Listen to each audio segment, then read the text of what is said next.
आप शुरू करो। वंदो सतगुरु चरण को, करो सो प्रेम प्रणाम। अशुभ हरन मंगल करन, धनि श्री देव चंद्र जीना। श्री प्राणीनाथ निज मूल पति, श्री मेहराज सुना। तेज कुंवर श्यामा युगल, पल पल करूं प्रणाम। पिया जी को पल पल करूं प्रणाम। श्री प्राणनाथ प्यारे की जय, श्री सतगुरु महाराज जी की जय, श्री राम रतन महाराज की जय। प्रणाम सुंदर साथ जी, आप सबके श्री चरणों में मेरा कोटि कोटि प्रेम प्रणाम।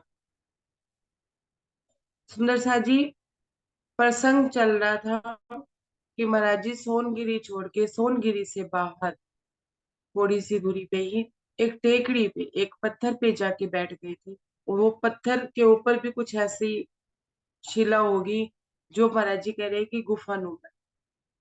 और उन्हीं के उसी टेकड़ी के साथ ही मेन रोड लगती थी, मेन जो सड़क थी वो लगती थी, जिससे कि गाड़ियां आती जाती थी।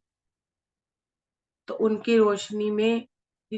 रोशनी जब आंखों पे पड़ती थी तो महाराज जी का ध्यान भंग हुआ। महाराज जी कहते हैं कि मैं हर किसी को ही आते जाते कहता था कि भाई यहाँ पे रोशनी बंद कर दिया करो, लेकिन वो कोई सुनता ही नहीं था। सब ये कहते थे बाबा जी सड़क आपकी है क्या, ऐसा कह के अनसुनी कर दिया करते थे। एक बार एक अंग्रेज अपनी गाड़ी पे अपनी मस्ती से जा रहा था। अचानक से उसकी गाड़ी बंद हो गई, लाइट भी बंद हो गई और गाड़ी भी बंद हो गई। और उसके पीछे पीछे कईयों की गाड़ियां बंद होती गई। जो जो गाड़ियां आती गई उन गाड़ियों की लाइट बंद होती गई। डायनामाइट सब गाड़ियों का बिगड़ चुका था। एक ही समस्या, सब गाड़ियों में एक ही समस्या। उनमें से एक व्यक्ति बोला कि रोज मैं यहाँ से आता जाता हूँ तो एक महात्मा जी यहाँ पे बैठे होते हैं जो मुझे लाइट बंद करने के लिए कहते हैं, और मैं नहीं करता। ये गाड़ियां बिगड़ी नहीं है, ये उन्हीं की लीला है, ये उन्हीं ने ही किया है। तो ऐसा सुन करके बाकी के भी कुछ लोग कहने लगते हैं। सब अंग्रेज की गाड़ी के पास खड़े होते हैं, अंग्रेज से ये बात कहते हैं। तो सुंदर साथ जी, आगे का प्रसंग हम सुनते हैं, क्या कहते हैं। कुछ रोजाना आते जाते एक चालक बोला उनसे, मुझे रोग, पेज नंबर 128, मुझे रोग आ गया समझ में है। मुझे अब इसका रोग समझ आ गया कि गाड़ियां क्यों बंद हो रही हैं। कि एक महात्मा जी यहाँ पे रहते हैं, बहुत बार रोका है उसने, चलो रोशनी बंद करके, पर हमने नहीं सुनी उनकी, यह लीला है उन्हीं के। महाराज जी, वो जो व्यक्ति है वो यही कहता है कि उन्होंने मुझे कितनी बार बोला है कि जब भी आते जाते ना लाइट बंद करके जाया करो, मैंने सुनी नहीं, अनसुनी करी। ये लीला उन्हीं की है, उन्हीं ने ही ये गाड़ी बंद करी है। जो अंग्रेज प्रथम आया था सभी कार पे थे उसकी, जुटे भीख करने को उसको, लेकिन यह बात जब सुनी, सब अंग्रेज की गाड़ी पे खड़े थे उसके आसपास। तो कहते हैं कि सारे एक साथ उसको बोले, तो अंग्रेज ने भी उसकी बात सुनी। तो आगे वो क्या करता है देखिए। बोल पड़े एक साथ और भी, रोका भी था हमको, गौर न करी हमने भी कुछ, बस लीला है उन्हीं। कहते हैं कि उस अंग्रेज से कहते हैं कि और भी लोगों ने मुझसे कही, लेकिन और भी लोगों ने कहा कि इन्होंने हमसे भी कहा था लेकिन हम नहीं माने। तो अंग्रेज ने सब लोगों की सहमति की ये बात सुनी, तो अंग्रेज को इस बात पे विश्वास हो कि हाँ भाई इन महात्मा ने ही कुछ किया है। क्योंकि एक व्यक्ति नहीं, सभी, पहले तो दो तीन कह रहे थे, फिर सबने एकजुट होके उससे ये बात करी। तो अंग्रेज को लगा हाँ कुछ ना कुछ तो सच्चाई है इस बात पे। ऐसा सोच के सुंदर साथ जी आगे क्या होता है। आए इकट्ठे होकर हम तक, महाराज जी क्षमा करो, जानबूझकर गलती की है, इस गलती को, क्या कह रहे हैं। महाराज जी के पास सब इकट्ठे होके आते हैं, महाराज जी कहते हैं मेरे पास आते हैं और कहते हैं कि हमने ना जानबूझ के गलती की है, आप हमें क्षमा करें। जानबूझ के गलती क्यों कह रहे थे सुंदर साथ जी। क्योंकि महाराज जी पहले उनको कई बार रोक चुके, फिर भी वो रुक नहीं रहे थे, इसलिए कह रहे थे कि हमने जानबूझ के गलती की है, इसलिए आप हमें क्षमा करें। बोर्ड लगाए देते हैं, आइंदा जो भी गुजरेगा पहले बंद करेगा बत्ती, सर भी साथ झुकाएगा। क्या कह रहे हैं सब, सबकी सहमति से अंग्रेज भी, कि हम बोर्ड ही लगा देते हैं यहाँ पे कि जो भी आएगा इधर से बत्ती भी बंद करके जाएगा, और यहाँ पे ना झुक के भी जाएगा, मत्था टेक के भी जाएगा। माफ करो इस वक्त पादरी साहेब भी बोला हमसे, किया हाथ से उन्हें इशारा, कर प्रणाम सब भाग गए। उनमें से एक पादरी भी था, उसने भी बोला, उसने भी माफी मांगी, पादरी ने भी माफी मांगी। तो महाराज जी कहते हैं मैंने हाथ से ना इशारा कर दिया, ठीक है जाओ, बस हाथ से इशारा ही किया और ऐसा बोला कि ठीक है जाओ, तो सब प्रणाम करके चले गए। हुक्मी बोर्ड लगा उस दिन से, पड़ी न रोशनी फिर हम पे, कुछ दिन पश्चात वहां से हम आगे निकल गए। सुंदर सा जी, महाराज जी ने हाथ से इशारा किया, उन सब लोगों की गाड़ियां भी ठीक हो गई, वो निकल गए, वो चले गए, एक एक करके, और प्रणाम करते करते निकल गए। और महाराज जी कहते हैं कि उसके बाद हुक्मी बोर्ड लगा, और उस पे कभी, उसके बाद कभी हमें रोशनी नहीं पड़ी वहां। और कुछ दिन पश्चात, मतलब कुछ दिन, हम 2 4 दिन 5 दिन हम वहां रुके। अब कितने दिन कह रहे हैं ये नहीं पता, लेकिन यूं कह रहे हैं कि कुछ दिन रुके और फिर उसके बाद हम आगे निकल। सुंदर सा जी, ये प्रसंग यहाँ पे समाप्त होता है, एक चौपाई रह गई है। किंतु रोशनी सदा सदा को जाते रहे बंद करके, मानो कुछ कानून बनाओ मोटरें जाती थी रुक करके। महाराज जी कहते हैं कि उसके बाद से ना रोशनी हमेशा हमेशा के लिए वहां पे बंद हो गई। जो भी जाता अपनी लाइट भी बंद करके जाता, और अब मोटर रोक के वहां सिर झुका के भी जाता। ये कोई कानून ही बन गया था वहां, मतलब जैसे कोई कानून हो कि यहाँ पे लाइट बंद करनी ही करनी है इतनी जगह पे। फिर महाराज जी कहते हैं हम तो चले गए पर अपनी पूजी वहां चट्टान, सभी मुसाफिर आते जाते करने लगे प्रणाम। महाराज जी कहते हैं हम तो वहां से चले गए, लेकिन क्या पूजी गई, चट्टान पूजी गई। और हम सभी मुसाफिर आते जाते सब वहां पे प्रणाम करने लगे। सुंदर सा जी, वो चट्टान आज भी पूजी जा रही है, अब तो वहां मंदिर बन, छोटा सा, जो भी, मैंने देखा नहीं है इसलिए मैं स्पष्ट वर्णन नहीं कर पाई। ये प्रसंग यहाँ कंप्लीट होता है सुंदर सा। अब महाराज जी इस प्रसंग पे आते हैं। महाराज जी कहीं ना कहीं दुख में भी थे, दुख मतलब उदासी में भी थे, क्योंकि सदगुरु ने उनको जाने के लिए कहा था, और वो उनके छत्र छांव में अपनी उन्नति, अपने जीव की उन्नति कर रहे थे, आगे उनकी यात्रा बढ़ रही। अब सुंदर सा जी, अब देखिए, महाराज जी के दिल में तो सतगुरु हमेशा से ही थे। जब उनको नहीं मिले थे ना, तब भी उनका ही इंतजार था, उन हमेशा रहा करता था। हमेशा वो जब भी बैठते थे चिंतन मनन में, वो यही सोचा करते थे कि कब सतगुरु मिलेंगे, और कब मुझे आगे का मार्ग दिखाएंगे, कब मेरे को इन विषय वासनाओं से मुक्ति मिलेगी। सुंदर साथ जी कब कहते थे, जब वो अपने घर वापस गए थे और 7 वर्ष वहां पे रुके, जोड़ोदा पंडित जूड़ में। सुंदर साथ, अब ये प्रसंग महाराज जी को ये भी बताता है कि भले ही दादा गुरु महाराज ने उनको भेज दिया था विचरण करने के लिए, रमने के लिए, लेकिन जब वो गाड़ियों की रोशनी पड़ी, पहले तो महाराज जी ने कुछ नहीं कहा, उन्हीं लोगों को समझाते रहे, नहीं माने। तो जब महाराज जी के मुंह से एक ही हाँ निकली, क्या बोले थे, गुरु महाराज शब्द निकला। महाराज जी कहते कि जब मेरे मुख से गुरु महाराज शब्द निकला, तो मेरे गुरु महाराज को भी मेरे शब्द पहुंच गए, मतलब कि मैं भी उनके दिल में वास कर, हमारे हृदय से बात। मैं समझ गया इस बात को कि अगर वो, मैं वहां उनके साथ नहीं हूं या वो मेरे पास नहीं है, तो लेकिन वो मेरे से जुदा भी नहीं, मेरे हृदय में ही बैठे हैं। मैं इस बात को साक्षात रूप में समझ गया। सुंदर साथ जी, दूसरी बात जहाँ यहाँ महाराज जी हमें एक सिखापत देते, समझाना तो महाराज जी हमें ये चाहते थे कि मेरे हृदय में सतगुरु महाराज थे। और सिखापर महाराज जी ये देते हैं कि इतनी बड़ी अवस्था पे पहुंच कर भी देखिए आप, सुंदर सा जी महाराज जी वहां टेकड़ी पर कितना टाइम ही रहे, कुछ दिन गए। अगर वहां वहां रहते तो वहां मंदिर भी बन जाता, लोग उनको पूजने भी लगते, लेकिन महाराज जी की यात्रा अधूरी, उन्हें आश्रम बनाने की जरूरत ना पड़ती, शायद बन ही जाता। जैसे शेरपुर में बन गया वैसे वहां भी बन जाता, लेकिन महाराज जी अपने आप को कैसे पूजे, इसलिए वो वहां से चले गए। वहां से तो वो चले गए, लेकिन जिस जगह पे बैठ के उन्होंने तपस्या की, वो पत्थर भी पूजा, वो टेकड़ी भी पूजी।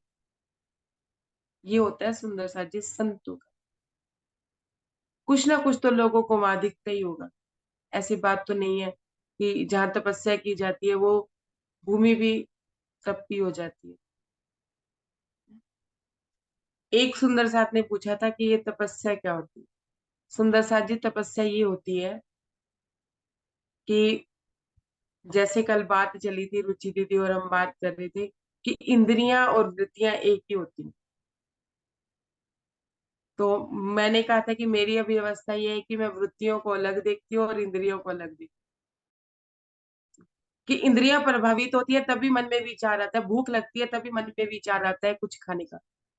मैंने ना अपने अनुभव से, कल इस बात का मेरा मंथन रात हो रहा, तो मैंने अपने अनुभव से देखा कि मन में विचार हो ना अपनी स्वादिष्ट खाने, मतलब अपनी पसंद की कोई चीज खाने का, अगर हृदय में आ जाए तो भूख हो ना हो भूख लगी जाती है, इंद्रिय प्रभावित हो ही जाती है। इसीलिए हमें कहा जाता है कि संगत हमें उन लोगों की, उन सुंदर साथ की रखनी चाहिए जो हमारे जीव के स्तर को, हमारी यात्रा को बढ़ाते हो। दर्द ही सुंदर साथ हो जो हमें धनी से मिलवाते हो, क्योंकि विचारों का बहुत प्रभाव पड़ता है। जो मेरे अनुभव में आया कि भूख नहीं थी, और अगर मन में विचार आ गया, विचारा विचारा विचार आया कि कुछ अच्छा सा खाना है जो अपनी पसंद का है, तो भूख ऑटोमेटिकली लग जाती है। नहीं तो एक बात और मुझे रुचि दीदी की बात से एक बात और समझ है कि जब वो मान लीजिए कि हमारी इंद्री, हमें भूख लगी और हमने कहा नहीं नहीं हमें स्वादिष्ट खाना नहीं खाना, जो मिला वही खा लेंगे, लेकिन स्वाद की इच्छा भी मन में रहे, स्वाद का बीज भी हमारे मन में रह गया, तो सामने जब हमारी मनपसंद चीज आई तो फिर वही लपक लपक पड़े उस पे। तो इस हिसाब से मुझे लगा शायद दीदी कह रहे थे कि दोनों चीजें एक ही है।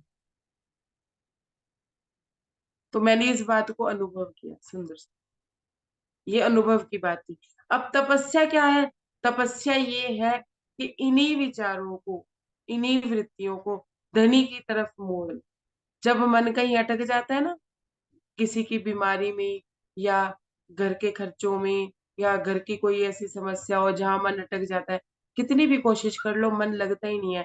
किसी से मोह होता है ना तो उसका मोह भी नहीं छूटता, चाहे वो बच्चे का मोह है, चाहे वो किसी दोस्त का मोह है, चाहे नौकरी का मोह है, किसी भी चीज का मोह होता है तो नहीं छूटता है। तपस्या क्या है? अपनी इन्हीं वृत्तियों को मोड़ना, अपनी इंद्रियों को, वो जो काम क्रोध लोभ मोह ये भी जो हमारी है, उनको ही हथियार की तरह इस्तेमाल करना, इन्हीं को, इन सबको ही राज्य में मोड़ना ही तपस्या। कि हम निकल नहीं पाते, फिर हम निकलने की कोशिश करते हैं, अपने विचारों में धनी के विचार लाते हैं। अगर विचार आया भी माया का, उसको दृष्टा बन के देखते हैं और झटक देते कि हाँ ठीक है, राज्य बैठा अपने आप करे चुप। तो सुंदर साथ जी, मुझे ये कल के मंथन से बात समझ, और किसी की कोई बात किसी को और समझ आई हो तो वो मुझे भी बता सकते हैं, और किसी का कोई प्रश्न हो तो पूछ सकते हैं, नहीं तो प्रसंग आगे बढ़ाते हैं। सुंदर साथ जी, प्रणाम जी। प्रसंग आगे बढ़ाए। प्रणाम जी। Page number 129। कुछ दिन के पश्चात सतपुड़ा मालाओं से होकर के नदी त्राप्ति के तट स्थित शहर मुहावर जा पहुंचे। महाराज जी कहते हैं कि कुछ दिनों के बाद सतपुड़ा मालाओं से होते हुए नदी त्राप्ति के तट पर एक मुहावर शहर है, हम वहां जा पहुंचे। कपिलेश्वर का मंदिर था, एक आसन उसमें लगा लिया, नदी त्राप्ति और पंजारा संगम लेती थी जहां पर जा। कपिलेश्वर का मंदिर था सुंदर साथ जी। ये प्रसंग को ध्यान रखिएगा, क्योंकि इसी मंदिर में महाराज जी बाद में भी आते हैं। जब दादा गुरु महाराज से अब दोबारा मिल के आएंगे उसके बाद भी आते हैं, और वहां पे फिर दोबारा से कुछ प्रसंग होता है। कपिलेश्वर का एक मंदिर था महाराज जी, कहते हैं वहां पे मैंने आसन लगा दिया।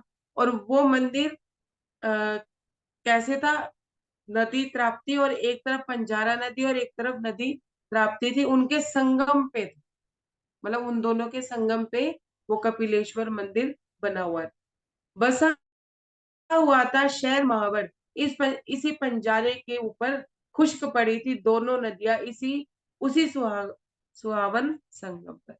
महाराज जी कहते हैं कि इसी के संगम पर ही, पंजारे के ऊपर ही, मतलब जिस तरफ पंजारा था उसी, मतलब उस साइड हो गया ना, एक तरफ नदी के उस साइड और एक नदी के इस साइड, दोनों नदियों का संगम था। तो एक तरफ क्या था, महावर गांव बसा हुआ था, और दोनों ही नदियां खुश्क पड़ी थी, मतलब दोनों ही नदियां सूखी पड़ी थी, खाली थी, पानी नहीं था उन नदियों में। और ये दोनों, मतलब ऐसे लगता था जैसे कोई सुहाना संगम हो, लेकिन पानी नहीं था उस नदी में। ऐसा महाराज जी कह रहे हैं। तो आने जाने लगे लोग भी, हमको पड़ा हुआ पार। सुंदर सा जी महाराज जी कहते हैं कि वहां कोई आना जाना ज्यादा था नहीं, लेकिन मैं वहां पे बैठा था, तो मुझे देख के लोग आ जाया करते थे। कभी कोई आ जाता था, कभी कोई आ जाता।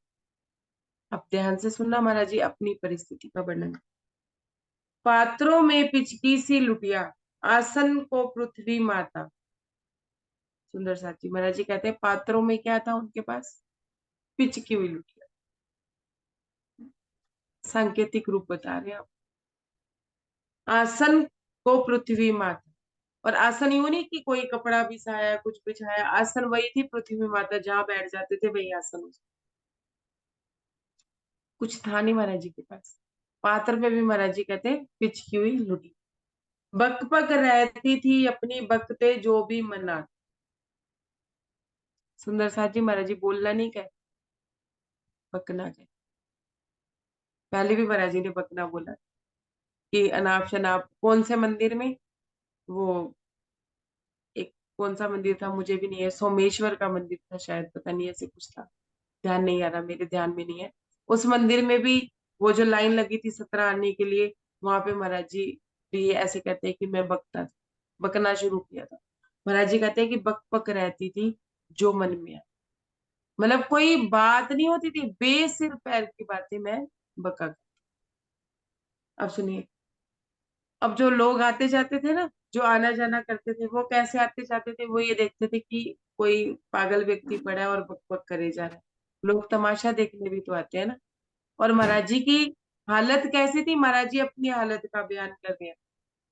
देखिए सुंदर साथ जी, हम अपनी रियल परिस्थिति को अपने से भी छुपाते, और महाराज जी हमसे भी नहीं छुपा रहे हैं कि उनकी रियल हालत क्या है। छुपाते हैं ना अपने आप से भी हम। नहीं नहीं, नहीं नहीं, मैं तो राजी ची लगती रहनी है, मैंने किसी नाल मोह ही है नहीं गा। मेरे को किसी से मोह ही नहीं है, मेरे को किसी से लगाव ही नहीं है। नहीं, अब तो मुझे किसी के कुछ कहने का दुख लगता ही नहीं, पहले लगता था, अब नहीं लगता। देखिए अपनी हालत खुद से छुपा रहे हैं। यूं नहीं पता चल रहा कि आंखों में आंसू भी है तो वो माया के, धनी प्रेम के तो है ही नहीं। यहाँ महाराज जी अपनी कंडीशन की बात कर रहे हैं। हालत अर्ध पागलों जैसी, दाढ़ी मूछ केश सब एक, गुथ आपस में उलझ रहे सब हो रहे एक कमी। महाराज जी कहते हैं कैसी हालत थी, आधे पागल। दाढ़ी और मूछ, मतलब कि महाराज जी अपने बालों, अपने आप पे ध्यान देते नहीं थे, तो दाढ़ी और मूछ एक हो गई, बाल भी आपस में गुत्थम गुत्था थे, ऐसे नहीं कि सुलझे हुए बाल। और सब एकम एक हो रहे थे। सुंदर साथ जी देखिए, महाराज जी कहीं भी बैठ जाते, कहीं भी उन्हें सर्दी गर्मी नहीं सताती थी। महाराज जी को ये पता ही नहीं था कि वो कौन सी स्टेज पे चल रहे हैं। दादा गुरु महाराज जी उनकी स्टेज को जानते थे, क्योंकि गुरु ही होता है, सदगुरु ही होते हैं जो असली कंडीशन रू की जानते हैं। महाराज जी स्पर्श इंद्री से भी निकल चुके, उसको भी पार कर चुके थे। उन्हें पता ही नहीं चलता था उनके शरीर में क्या हो रहा है और क्या नहीं हो रहा। वो अपनी मस्ती में मस्त रहा करते। और हमारे यहाँ तो जरा सा मच्छर भी काट जाए अपने को, बैठी अगर बैठे 10 मिनट तो अपने बैठ नहीं पाते। क्या कह रहे हैं? हालत फिर हालत फिरते लिए अटपटी, कुछ कुछ भौंके जाते, लोग अवस्था देख हमारी पागल हमें नहीं समझ जाते। आगे नंबर कहते हैं कि हालत अटपटी सी, और कुछ का कुछ हम भौंके जाते थे, कुछ भी बोले जाते थे, कुछ भी बोलते थे। और ऐसी अवस्था देख के ना लोग हमें पागल समझ के आते जाते थे। बातों में थी पूर्ण सत्यता, जो कहते वह हो जाता, थे स्थित गुरुदेव हृदय में, सिर्फ सत्य यो हूं। अब समझिए, महाराज जी कुछ भी कुछ बोल देते थे, कुछ भी कुछ बोले जा रहे थे, महाराज जी खुद को ही कह रहे हैं कि मैं भौंक रहा था या मैं ऐसे बोल रहा था, कुछ भी बोलता था, लेकिन जो भी मैं बोल देता था वो सत्य हो जाता।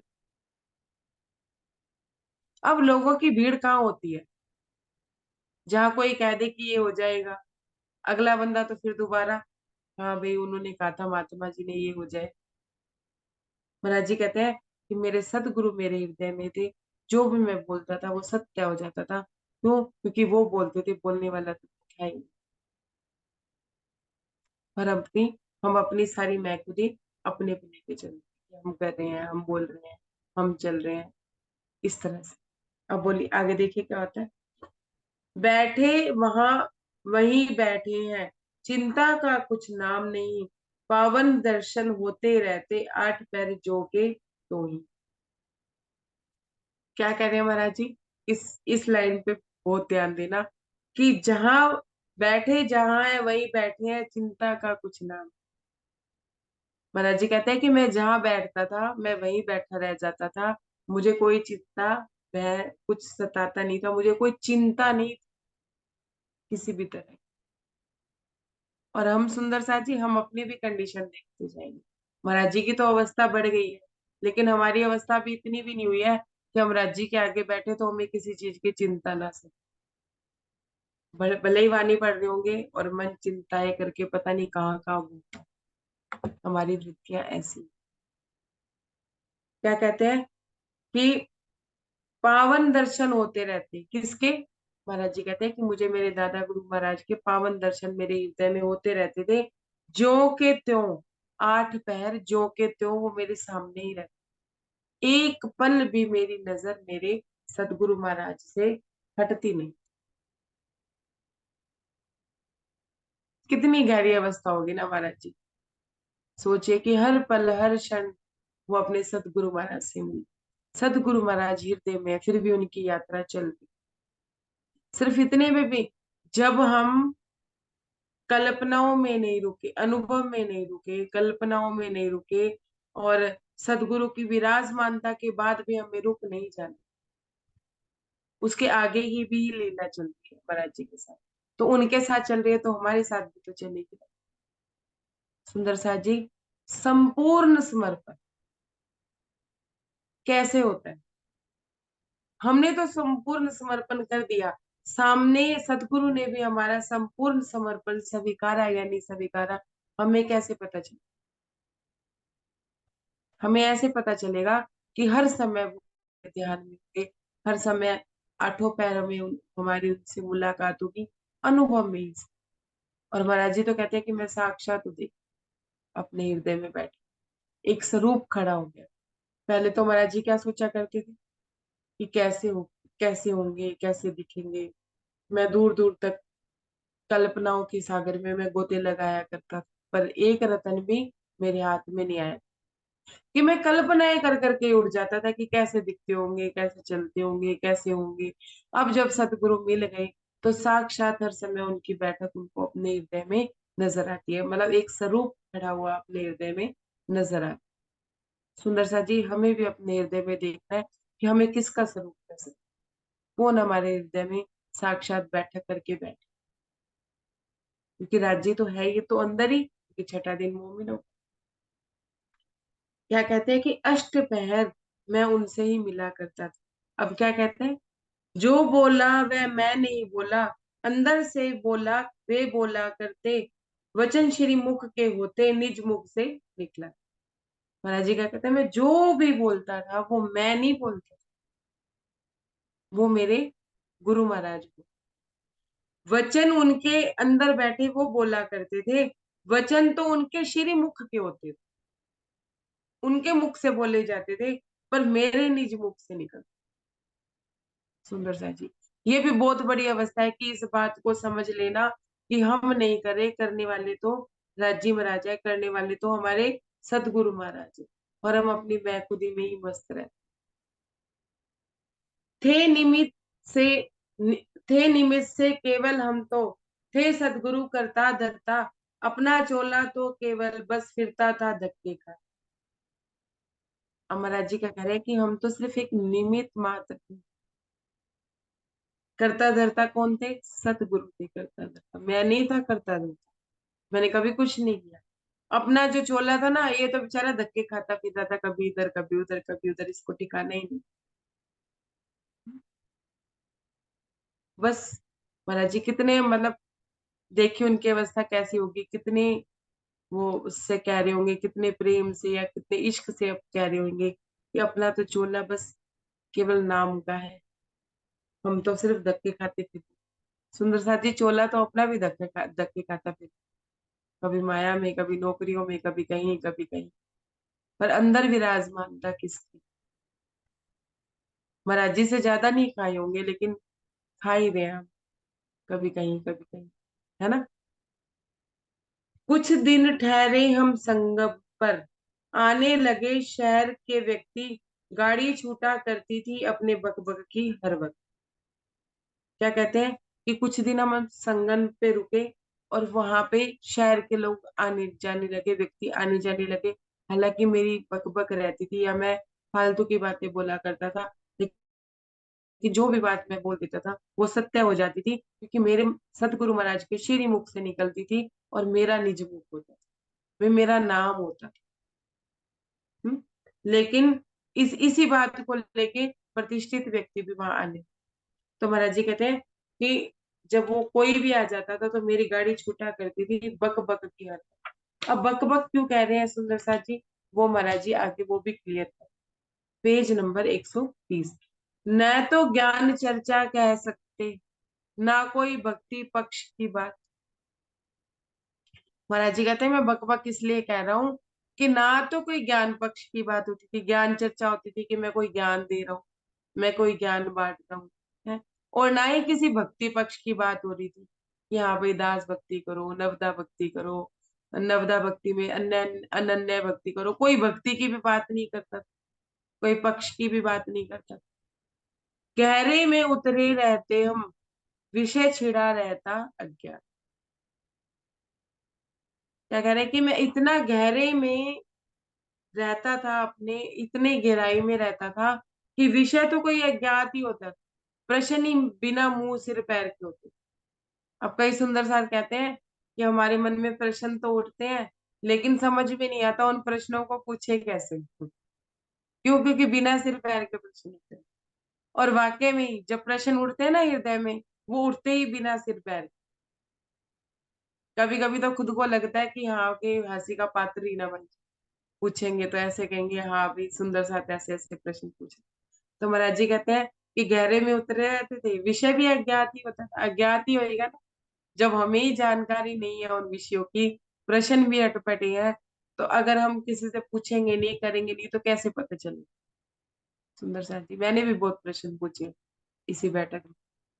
लोग समझ नहीं पाते उसको, लक्ष्य ना कर सकते संकेत, पर जाने क्यों आ करके करने लगे हमसे ही।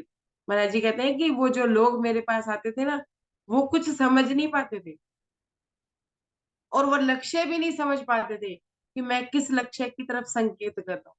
एक कोई लक्ष्य तो होता है ना कि हाँ परमात्मा की प्राप्ति का, या आत्मा को देखना, या परात्म को देखना, कोई तो लक्ष्य होता होगा, राज्य से मिलना, सदगुरु से मिलना। महाराज जी कहते कोई लक्ष्य नहीं कर पाते थे वो मेरी ज्ञान चर्चा में, मतलब जो मैं बात बोलता था, जो मैं बातें किया करता था, ना कोई ज्ञान चर्चा होती थी, ना किसी भक्ति पक्ष की बात होती की तरफ संकेत। सुंदर सा जी, हमारे पास तो एक लक्ष्य है ना धनी, हमारा एक लक्ष्य है। हम सुंदर साथ आपस में किस प्रकार से जुड़े हैं, धनी, धनी के थ्रू हम जुड़े। हमारा लक्ष्य है एक दूसरे से हम धनी की बात करते हैं। लेकिन महाराज जी कहते हैं कि मेरे से तो उन लोगों को कोई लक्ष्य भी नहीं मिलता था, कोई संकेत भी नहीं मिलता था, फिर भी पता नहीं क्यों जाने आ जा करके मेरे से हेत करने लगे थे, मुझसे प्रेम करने लगे, मुझसे लगाव करने लगे थे। प्रतिष्ठित व्यक्ति शहर के आने लगे हमारे पास, जाने क्या देखा अपने में, कैसा हुआ उन्हें विश्वास। महाराज जी कहते हैं अब मामूली लोग नहीं, वहां के प्रतिष्ठित लोग भी मेरे पास आने जाने लगे। हम्म, और अपने में पता नहीं उन्होंने ऐसा क्या देखा कि उनको हमारे पे विश्वास हो, मेरे पे विश्वास हो, कि ये जो कहेंगे सही होगा, या पता नहीं क्या अजीब सा, महाराज जी कहते हैं क्या अजीब सा उनका मेरे साथ प्रेम हुआ, क्या अजीब सा उनको मेरे पे विश्वास हुआ। सर्वश्रेष्ठ एक व्यक्ति मुड़ावट, जिसके साथ, जिसको सब पटेल कहते, अपने बारे में सुन सुनकर एक दिन वो हमसे मिलने आन पहुंचे। महाराज जी कहते हैं कि मुड़ावद का एक प्रतिष्ठित व्यक्ति, जिसे, जिसका नाम था पटेल, प्रतिष्ठित व्यक्ति था, किसी पोस्ट पे था, उसने ना मेरे बारे में सुना होगा किसी से, सुन सुन के एक दिन वो मुझसे मिलने के लिए आ पहुंचे। उन्हीं दिनों 14 जारा की रेती पे ये मेला भरता आता। सुंदर सा जी अगला प्रसंग शुरू हो गया। महाराज जी कहते हैं कि वो पटेल मेरे पास आके बैठा करता था। उन्हीं दिनों 14 आसपास थी और वहां पे मेला भरा जाता था, पंजारा की रेती पर। जो पंजारा नदी थी ना, उसकी वो जो दोनों के संगम पे वो जो एक नदी थी, उसी पंजार, एक तरफ नदी के इस तरफ रेती पर और नदी के उस तरफ रेती पर क्या भरा करता था, मेला भरा। क्यों भरा करता था? क्योंकि 14 थी और दूसरा वो नदियां खुश्क पड़ी थी, पानी उसमें होता ही नहीं था, तो इसलिए वो मेला उस नदी के किनारे पे लगा करता था, मेला भरा करता था। इस विश एक विशाल तैयारी उस मेले की, मेले को जब आरंभ हुई, इंतजाम जब हमने देखा, हमने, हमको भी ये ज्ञान, बड़ी विशाल तैयारी कहते हैं कि महाराज जी उस मेले के लिए शुरू हो गई थी, कि लोग बड़ी तंबू लगा रहे थे, कभी कुछ कर रहे थे। तो महाराज जी कहते हैं जब मैंने जब मैंने देखा, ये इस इंतजाम को जब मैंने देखा, तो मुझे भी ये ज्ञात हुआ कि यहाँ मेला भरा जा रहा है। अब सुनिए सुंदर साथ जी, इस प्रसंग को सुनने से पहले एक पॉइंट जो मैं आपको पहले ही बता देना चाह रही हूँ, जो महाराज जी इस प्रसंग में, पूरे प्रसंग में जो उस उनकी परिस्थिति होती है, कि महाराज जी पंजारा की जो ये जो मेला भर रहा है, इस मेले के अंजाम को जानते थे। महाराज जी देखने लगे थे भविष्य, आने आने वाला समय वो देखने लगे थे, तो उनको ये अंजाम पता था। और सुंदर सा जी, जब हमें अंजाम पता होता है ना, और उस चीज को रोक के हम, और वो रुके ना, तो फिर कितनी तकलीफ होती है या नहीं होती? माया में भी जो कार्य हमने करके देखा होता है कि इसका अंजाम गलत ही है, और बच्चे नहीं रुकते, तब क्या कंडीशन होती है? या यूं कह लीजिए दूसरी भाषा में, कि जब हमें पता चल जाता है, नॉर्मल वे में हम बात कर रहे हैं, इस प्रसंग की बात नहीं कर रहे, कि जब हमें पता चल जाता है कि सामने वाला व्यक्ति हमारे साथ अपने स्वार्थ सिद्धि के लिए हमसे प्रेम कर रहा है और चापलूसी की बातें कर रहा है, तो हमें कितनी तकलीफ होती है। नहीं पता होता तब तक तो बड़ी आसानी रहती है, जब पता होता है ना, तो कितनी तकलीफ। अमरा जी को पंजारा के इस मेले का अंजाम का आभास था, ज्ञात था, तो महाराज जी इसको रोकने की कोशिश कर रहे हैं। अब सुनिए क्या कह रहे हैं। प्रतिष्ठित व्यक्ति शहर मुरावद जब आया अपने नजदीक, हमने उत्तम व्यक्ति जानकर देनी चाहिए उसको सीख। पटेल आता था, अब महाराज जी कहते हैं मुरावद का वही पटेल जब उनके नजदीक आया, तो महाराज जी ने उनको उत्तम व्यक्ति जान के उनको सीख दी। क्या सीख दी? हम बोले पटेल यदि तुम मान जाओ अपनी एक बात, कुछ कहने की इच्छा है, हित की रखो विश्वास। महाराज जी कहते हैं पटेल से, पटेल जी, मैं आपको एक बात कहना चाहता हूँ। अगर आप मान जाओ, मैं आपसे कुछ कहना चाहता हूँ, मेरी ये इच्छा है। और ये बात सबके हित की है, आपके हित की भी है। क्या करें? हित की है, रखो विश्वास कि सबके हित की है। आप इस बात का विश्वास रखो। जो बात अब मैं आपको कहनी चाहती हूँ, पटेल जी से वो बात करें कि आप योग्य समझे हैं हमने, ये हम तुमसे कहते हैं। क्या सेवा है योग्य हमारे, सर आंखों पर लेते। अब महाराज जी को पटेल जी क्या कहते हैं कि आपने मुझे योग्य समझा होगा। सुंदर सा जी, कितने समय से महाराज जी के पास इतने व्यक्ति आ रहे थे, जा रहे थे, कभी महाराज जी ने कभी किसी से सेवा नहीं की, कोई काम नहीं कहा, कोई बात नहीं कही, इतना तक भी उनसे स्वार्थ नहीं रखा कि कोई एक गिलास पानी भी।